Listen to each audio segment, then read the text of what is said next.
सो ये स्टूडेंट, अब हम जानेंगे अलग अलग प्लैनेट्स के बारे में। मैंने आपको कॉन्स्टिलेशंस के बारे में बताया, जिसमें Ursa Major, Ursa Minor, Scorpius और ओरियन कुछ कॉन्स्टिलेशंस के नाम हैं। अब प्लैनेट्स जो होते हैं, these are the large heavenly bodies that revolve around the sun, that is also a star. Sun भी एक स्टार है। इसी के चारों तरफ एक फिक्स्ड ऑर्बिट में, यानी एक फिक्स रास्ते में ये सारे प्लैनेट उसके चारों तरफ रिवॉल्व करते हैं, यानी चक्कर लगाते हैं। ठीक है स्टूडेंट, हमारे जो ये प्लैनेट्स है, ये टोटल कितने हैं नंबरिंग में? 8। फर्स्ट वन है Mercury, then Venus, Earth, Mars, Jupiter, Saturn, Uranus and Neptune.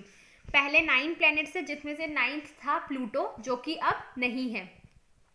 So students, ये जो 8 प्लैनेट्स हैं, इनका एक फिक्स्ड ऑर्बिट है, यानी ये फिक्स्ड रास्ता है जिसे हम ऑर्बिट कहते हैं, जिस रास्ते पर ही ये सन के चारों तरफ चक्कर लगाते हैं।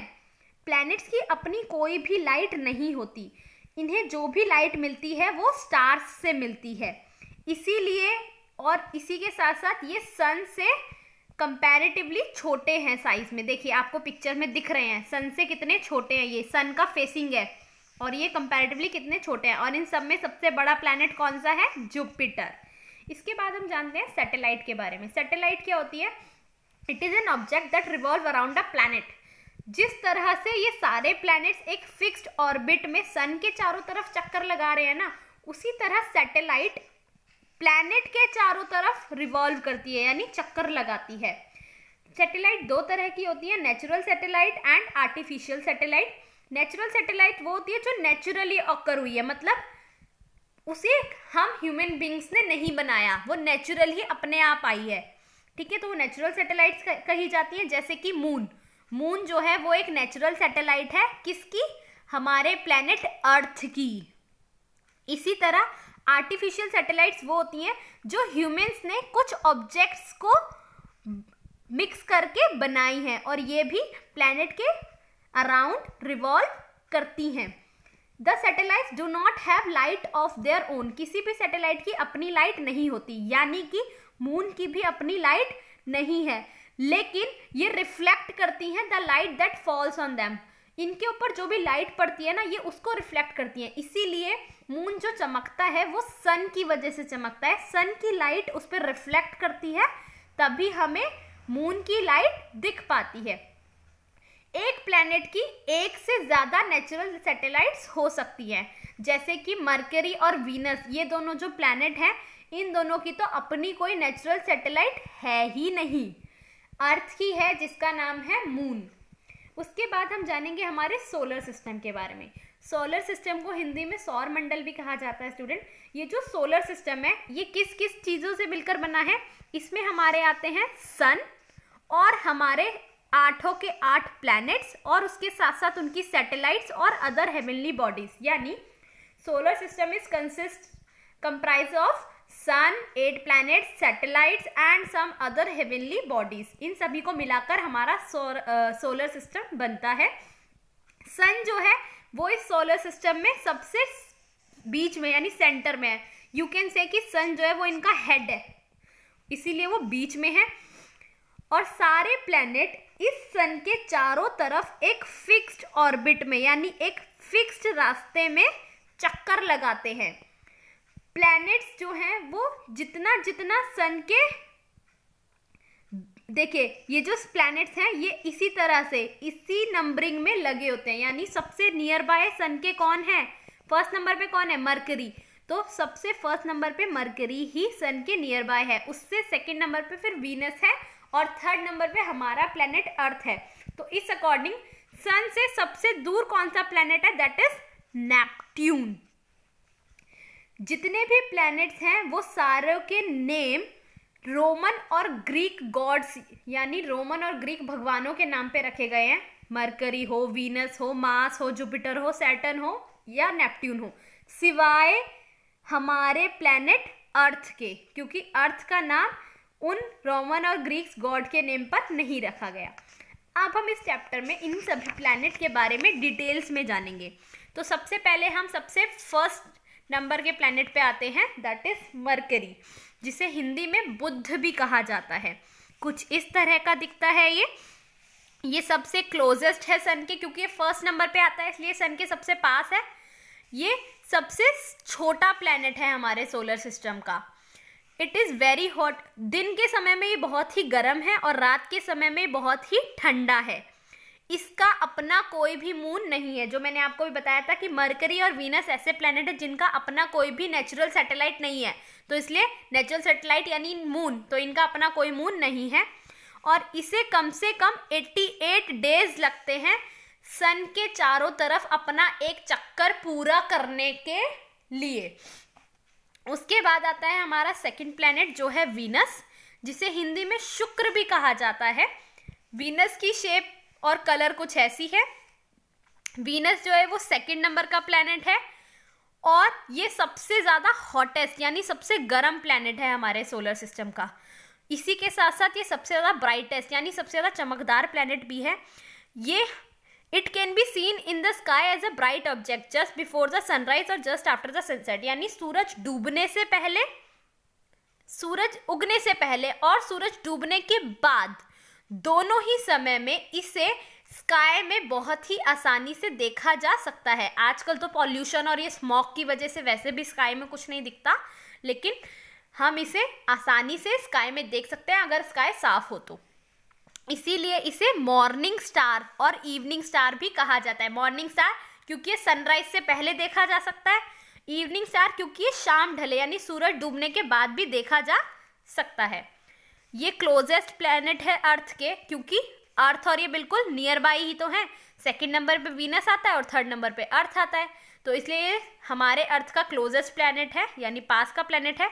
इसका भी अपना कोई मून नहीं है और इसे कम से कम 225 डेज लगते हैं पूरा रिवॉल्यूशन अर्थ के चारों तरफ कंप्लीट करने में।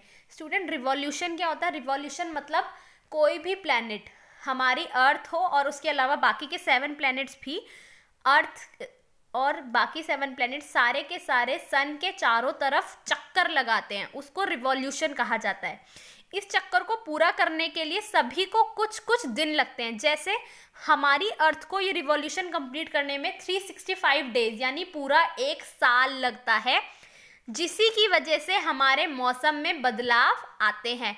विंटर, समर, स्प्रिंग, ऑटम, ये सीजन इसी वजह से चेंज होते हैं। जितना जितना प्लैनेट सन से दूर होगा उसे उतने ज़्यादा डेज लगते हैं अपना रिवॉल्यूशन यानी अपना चक्कर पूरा करने में। जैसे देखिए, मरकरी को सिर्फ 88 डेज लगते थे, वीनस को 25 लगते हैं। अब हम जानते हैं अर्थ के बारे में।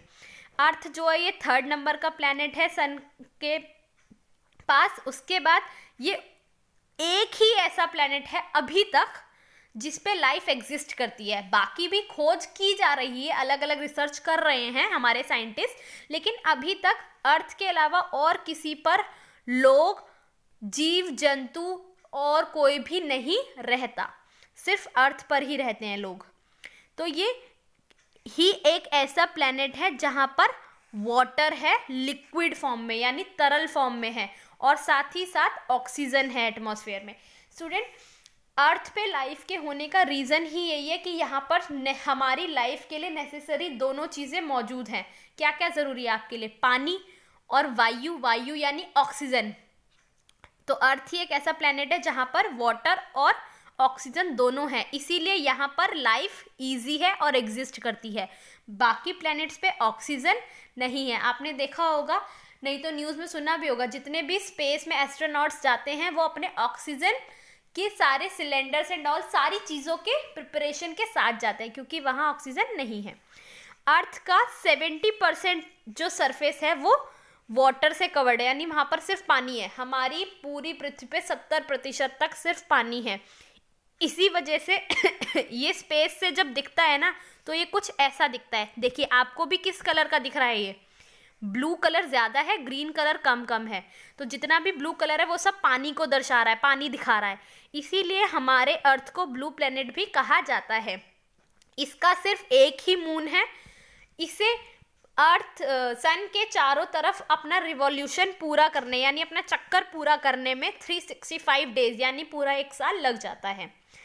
अर्थ को हिंदी में पृथ्वी भी कहा जाता है।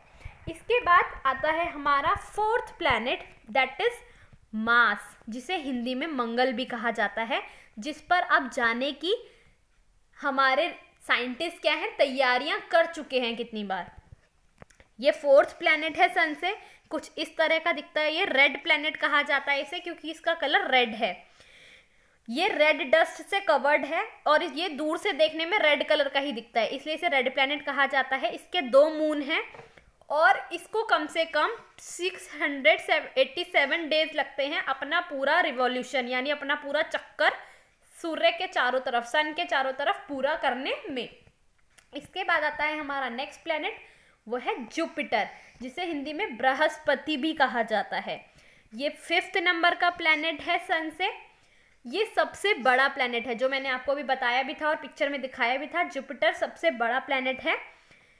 ये it spins faster than other planet, ये बाकी सब प्लैनेट से तेज स्पिन करता है यानी घूमता है, इसलिए इसके 79 मून्स हैं। हमारी अर्थ के पास सिर्फ एक ही मून है, लेकिन जुपिटर में 79 मून्स हैं। ये कुछ इस तरह का दिखता है, इस तरह का इसका कलर है और इसको कम से कम 12 ईयर्स यानी 12 ईयर्स लगते हैं अपना पूरा एक रिवॉल्यूशन सन के अराउंड पूरा करने में। इसके बाद आता है हमारा 6th प्लैनेट, जो है शनि। हिंदी में से शनि कहा जाता है, इंग्लिश में से सैटर्न कहा जाता है। सैटर्न जो है 6th प्लैनेट है। ये 2nd लार्जेस्ट प्लैनेट है सोलर सिस्टम का, मतलब जुपिटर के बाद जो दूसरा बड़ा प्लैनेट है वो सैटर्न है। इसके देखिए यही एक ऐसा प्लैनेट है जिसके पास रिंग्स हैं, अपनी रिंग्स मतलब इसके चारों तरफ ऐसा एक गोला सा है जिसके अंदर ये घूमता है, which are made of piece of, और ये किससे बना हुआ है, रॉक्स यानी पत्थरों और आइस से बना हुआ है। और ऐसी इसकी 7 रिंग्स हैं, ये 7 हैं पतली पतली, और उनके बीच में ये प्लैनेट है। इसके 62 मून्स हैं और इसको 30 ईयर्स यानी 30 ईयर्स लग जाते हैं अपना रिवॉल्यूशन, अपना सन के चारों तरफ का चक्कर पूरा करने में। इसके बाद आता है हमारा next planet, that is Uranus, जिसे इंग्लिश में यूरेनस और हिंदी में अरुण भी कहा जाता है। ये 7th प्लैनेट है सन से। ये 3rd लार्जेस्ट प्लैनेट है, मतलब तीसरे नंबर पे सबसे बड़ा प्लैनेट है ये। पहले नंबर पे जुपिटर था, 2nd नंबर पे सैटर्न था, 3rd नंबर पे यूरेनस है। ये पहला प्लैनेट है जिसे टेलीस्कोप से डिस्कवर किया गया था, यानी जिसकी सबसे पहले खोज की गई थी। अर्थ के बाद हमने जो पहला प्लैनेट ढूंढा था वो यही ढूंढा था। इसके 27 मून हैं और इसको कम से कम 84 ईयर्स लगते हैं अपना रिवॉल्यूशन कंप्लीट करने में। ये कुछ इस कलर का दिखता है स्टूडेंट्स। इसके बाद आता है हमारा last planet, that is Neptune, जिसे इंग्लिश में वरुण भी कहा जाता है। इसका कुछ इस तरह का कलर है। ये 8 और सबसे फार्थेस्ट मतलब सबसे दूर प्लैनेट है ये सोलर सिस्टम में, क्योंकि ये सबसे लास्ट में आता है। It is known for its fast blowing cold winds, ये जाना जाता है अपनी तेज बहती हुई हवाओं के कारण, क्योंकि यहाँ बहुत तेज हवाएं बहती हैं। ये 4th लार्जेस्ट प्लैनेट है सोलर सिस्टम का। इसके 14 मून्स हैं, 14 मून्स हैं, और इसे कम से कम 165 ईयर्स लग जाते हैं अपना पूरा रिवॉल्यूशन सन के अराउंड कंप्लीट करने में। तो देखा आपने स्टूडेंट, जो प्लैनेट जितना ज़्यादा दूर है उसे उतने ज़्यादा ही टाइम लग रहा है अपना सन के अराउंड रिवॉल्यूशन कंप्लीट करने में। और इसी की वजह से हमारे चेंज ऑफ सीजन्स होते हैं। रोटेशन की वजह से change of day and night होता है और रिवॉल्यूशन की वजह से चेंज ऑफ सीजन होता है। मरकरी, वीनस, अर्थ, मार्स, ये सारे जो हैं चारों के चारों ये इनर प्लैनेट्स हैं। ये सभी रॉक्स से बने हुए हैं, इसीलिए इन्हें रॉकी प्लैनेट्स कहा जाता है। इसके अलावा जुपिटर, सैटर्न, यूरेनस और नेपट्यून ये आउटर प्लैनेट है, यानी बाहरी प्लैनेट है। और ये सारे किससे बने हुए हैं, फ्रोजन गैसेस से। फ्रोजन मतलब जमी हुई गैसेस से, और ये लार्जर हैं साइज में, यानी बहुत बड़े हैं कंपैरेटिवली, इसीलिए इन्हें गैस जाइंट्स भी कहा जाता है, क्योंकि ये गैस के बड़े बड़े गोले जैसे हैं और इसीलिए इन पे लाइफ भी एग्जिस्ट नहीं करती। Hope you understand the